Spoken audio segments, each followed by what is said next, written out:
Hi. The last couple of weeks we've seen some slowdowns in the real estate market in California. The first one is Piedmont.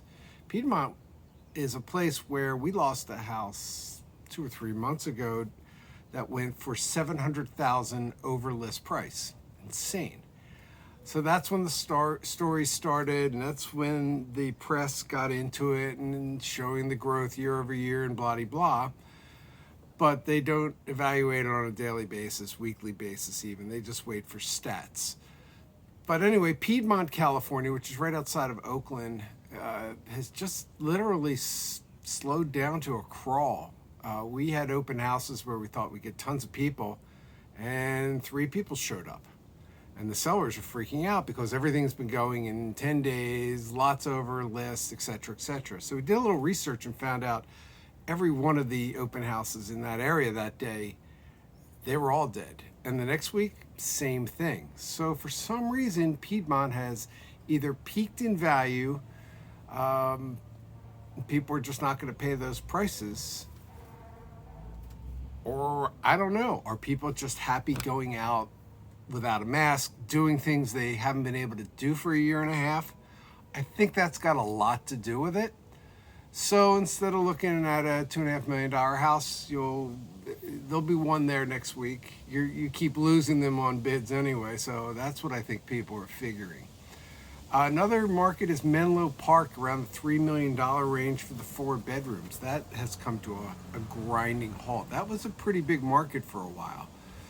Again, are people just hanging out and doing other things? Are people traveling? You know, you're finally able to sort of safely travel. The master office, especially in the United States, the parks are busy, so maybe it's just that. The other place that's still busy, though, is $1 million-ish around San Diego. So that is still happening. That is still busy. Even up in Orange County, in that price range, Yorda, we just had a buyer call us, hey, I'd like to take a look at it. As soon as we called, it was gone. So that's still happening. So is this the end? Is this a temporary slowdown?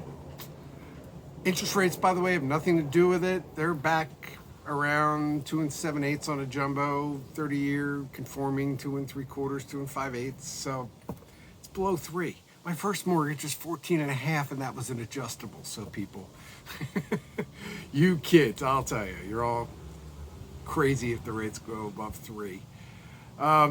Anyway, that's all I got for now, but we'll keep an eye on the market. And if you have questions, we're happy to chat with you. Just shoot us an email, clients@arrivva.xyz. And we're all on that email, so somebody will get back to you, or just set up an appointment with us. Go to arrivva.com, click in the top right corner, you'll see set up a 15-minute call, and we can talk about either buying, selling, mortgaging, whatever you like. Use my brain of many years. See, I'm gray now, so, but not my cat. He's 17 years old. This is Jack, 17. Not a gray hair on him. Amazing. Cheers.